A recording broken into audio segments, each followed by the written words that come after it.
اور روزوں سے جڑے ہوئے کئی سارے مسائل، ان میں غلط فہمیاں بہت ساری ہوتی ہیں اور ان غلط فہمیوں کو سدھارا بھی جا سکتا ہے، لیکن اس کے لیے ہماری جانکاری بہت ضروری ہے. تو کئی ساری غلط فہمیاں روزوں سے جو جڑی ہوئی ہیں، اگر آپ ان کی وضاحت کرتے. روزوں سے متعلق غلط فہمیاں جو تو بہت ساری ہیں.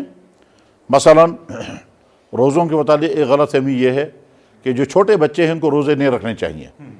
تو جواب اس کا یہ ہے کہ اگر چھوٹا بچہ روزہ رکھنا چاہتا ہے تو آپ اس کو اپریشیٹ کریں اور روزہ رکھنے کی ترغیب دیں. اس کا نتیجہ کیا نکلے گا؟ بچپن میں ہی اس کے ذہن میں بیٹھے گا کہ ہم مسلمان ہیں اور مسلمان پر روزہ فرض ہو جاتا ہے.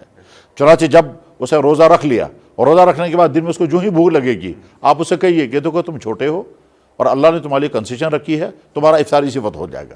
تو اب گویا اس نے ذہن میں بنا لیا کہ میں نے بھی روزہ رکھ لیا، یہ چونکہ بڑے ہیں ان کا افطار تو ہوگا آفتاب ڈوبنے کے وقت، اور میں چونکہ چھوٹا ہوں اس لیے میرا افطار دوپہر کو ہی ہو گیا.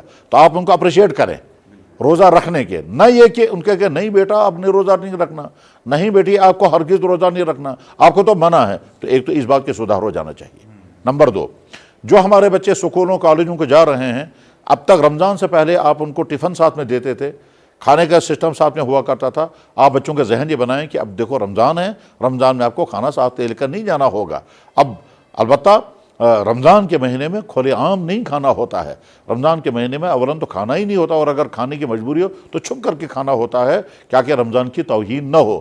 اور بچوں کے ذہن یہ بنایا جائے کہ آپ گھر پہ چھپ کر کے کھا کے جائیں گے، سکول میں کالج میں کچھ نہیں کھائیں گے، اس لیے کہ آج رمضان ہے اور رمضان میں سب کے سامنے نہیں کھانا ہوتا ہے، اور شام کو واپس آ کر یا دوپہر کو واپس آ کر اس وقت آپ کھائیں جو کچھ بھی کھانا ہوگا. تو ان کا ذہن بنے گا کہ ہم رمضان کا احترام کرنا چاہیے.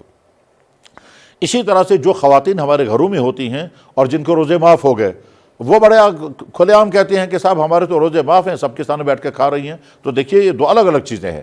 ایک ہے رمضان میں آپ کو کنسیشن مل گئی روزہ چھوڑنے کی، اور ایک ہے کھلے عام آپ سب کے سامنے بیٹھ کر کے کھائیں.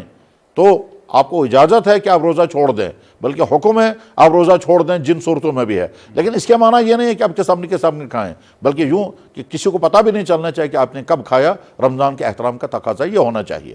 اسی طرح سے جن دنوں میں خواتین کو روزے معاف ہوتے ہیں، اگر وہ پریگننسی کی حالت میں ہیں یا دودھ پلا رہی ہیں، ان دنوں میں نمازیں وہ زیادہ پڑھیں. اور اگر منتھلی کورس کی وجہ سے روزے چھوڑے جا رہے ہیں تو نماز تو بالکل ہی معاف ہو جاتی ہے. ان دنوں میں جائے نماز پر بیٹھ کر کے ہم بہت تسبیحات پڑھ سکتی ہیں اور بہت درود شریف پڑھ سکتی ہے، دعائیں کر سکتے ہیں، استغفار کر سکتے ہیں. یہ غلط فہمی نہیں کہ صاحب ہم کو تو روزے معاف ہیں، ہم جائے نماز پر بھی نہیں بیٹھ سکتے ہیں. یہ غلط فہمی دور ہو جانی چاہیے. اسی طرح سے رمضان میں افطار کے وقت اور سحری کے وقت بہت احتیاط کی ضرورت ہے. بعض جگہوں پر افطار کی اذانیں پہلے ہو جاتی ہیں، بعض دفعہ ریڈیو کئی منٹ پہلے اعلان کر دیتا ہے. تو اس سلسلے میں بڑی احتیاط کی ضرورت ہے.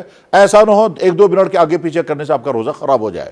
تو احتیاط اس میں ہے کہ جب پوری طرح اطمینان ہو جائے کہ صاحب روزہ مکمل دن ہو چکا ہے، آفتاب ڈوب چکا ہے اور یقین ہو گیا، اور جس نے اعلان کیا ہے چاہے ریڈیو اور چاہے مسجد میں اذان ہو گئی ہے انہوں نے غلط اعلان نہیں کیا، تب اس کے بعد آپ روزہ افطار کریں، اس سے پہلے نہیں. اسی طرح سے سحری میں چند منٹ پہلے ہی کھانا پینا بند کر دینا چاہیے تاکہ ایسا نہ ہو کہ آپ سمجھیں کہ روزہ میرا صحیح ہے حالانکہ روزہ خراب ہو چکا ہوگا. رمضان میں دن میں کبھی کبھی ایسا بھی ہوتا ہے، اگرچہ بہت کم لیکن ہوتا ہے، کہ آدمی کوئی خیال ہی نہیں رہا کہ میرا روزہ اور کھانے لگا، اسے پرواہ نہیں ہوتی اور کھا رہے ہیں. تو کتابوں میں مسئلہ لکھا ہوا ہے کہ اگر یہ جوان لڑکا ہے تو فوراً سے کہا جائے کہ آپ تو روزے میں ہیں، تاکہ اسے وہ فوراً رک جائے. اور اگر وہ جوانی میں نہیں ہے، بڑھاپے میں ہیں، تو ان کو کھانے دیجئے، اور جب اچھی طرح سے تھوڑا سا کھا لیں اس کے بعد ان سے کہیں کہ شاید آپ کا روزہ تھا. اب ان کو یاد آئے گا کہ میرا تو روزہ تھا. تو اب اس کھانے کی وجہ سے روزہ نہیں ٹوٹتا، چاہے پیٹ بھر کر کے کھایا ہو چاہے تھوڑا سا کھایا ہو.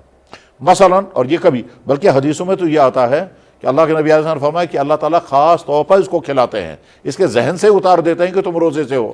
اور جب ذہن سے اتر گیا کہ تم روزے سے ہو، اس کے بعد پھر وہ کھانے لگتا ہے. جب پیٹ بھر جب پھر خیال آتا ہے کہ میں تو روزے سے ہوں، تو بھول کر کھانے سے روزہ نہیں ٹوٹتا، چاہے پیٹ بھر کر کے کھائے. بہت دلچسپ بات یہ ہے کہ آدمی جان بوجھ کر کے 1 چمچہ پانی پیے تو روزہ ٹوٹ جائے گا، اور بھول کر کے پوری بوتل اگر پیے گا تو پانی روزہ نہیں ٹوٹے گا. اللہ اکبر، اللہ اکبر. بہت بہت شکریہ مفتی صاحب، بہت بہت شکریہ.